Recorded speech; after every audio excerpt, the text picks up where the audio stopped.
Hello everybody, Assalamu alaikum, dear student, guide and learning partner.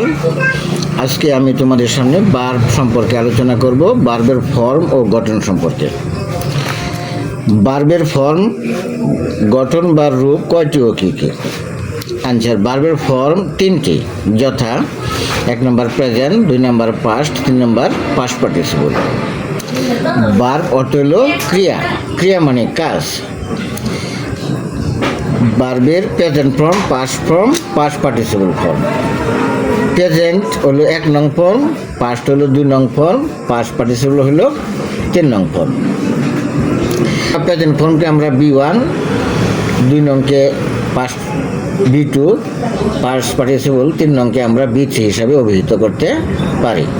যেমন eat, ate, eaten, do, did, done, go, went, gone, write, rode, written. শিক্ষার্থী বন্ধুরা, আমি তোমাদেরকে এখানে দেখাইছি যে ভার্বের ফর্ম হলো 3টা। কয়টা? 3টা।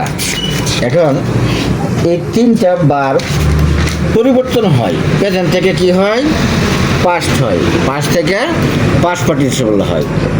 তোমরা তো এইভাবে শিখেছ, ঠিক না? কিন্তু আসলে এইভাবে পরিবর্তন হয় না। প্রেজেন্ট থেকে পাস্ট, আবার প্রেজেন্ট থেকে পার্টিসিপল হয়। যেমন আমি তোমাদেরকে দেখাই দিচ্ছি।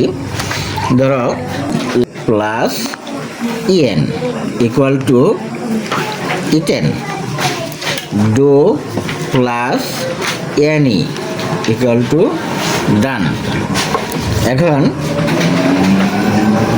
এই ইট থেকে এট হয়েছে মানলাম, কিন্তু এর থেকে ইটেন হয় না।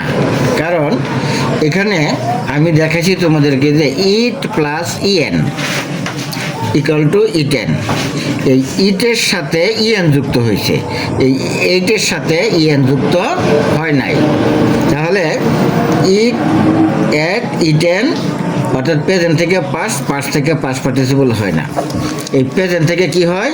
পাস্ট হয়, আবার প্রেজেন্ট থেকে পার্টিসিপল হয়, পাস্ট পার্টিসিপল হয়। যেমন do plus any equal to done. শিক্ষার্থী বন্ধুরা দেখো, আমি লিখলাম এখানে ডো, এটার থেকে কি হলো? পাস্ট হলো ডিড, আর এটার পার্টিসিপল হলো ডান। কিন্তু ডো থেকে ডিড হয়েছে, এটা আমি বুঝলাম। ডিড থেকে ডান হয় না। ডিড থেকে এখানে যদি পাস্ট পার্টিসিপল হইতো তাহলে তোমার কি হইতো? ডিডেন হইতো। এর থেকে যদি পাস্ট পার্টিসিপল হইতো তাহলে ইটেন না হইয়া কি হইতো? এটেন হইতো। তাই আমরা এখন বুঝতে পারলাম কি, যে প্রেজেন্ট থেকে কি হয়? পাস্ট হয়, আবার প্রেজেন্ট থেকে পাস্ট পার্টিসিপল হয়। প্রেজেন্ট থেকে পাস্ট, পাস্ট থেকে পাস্ট পার্টিসিপল কখনো হয় না। ওকে।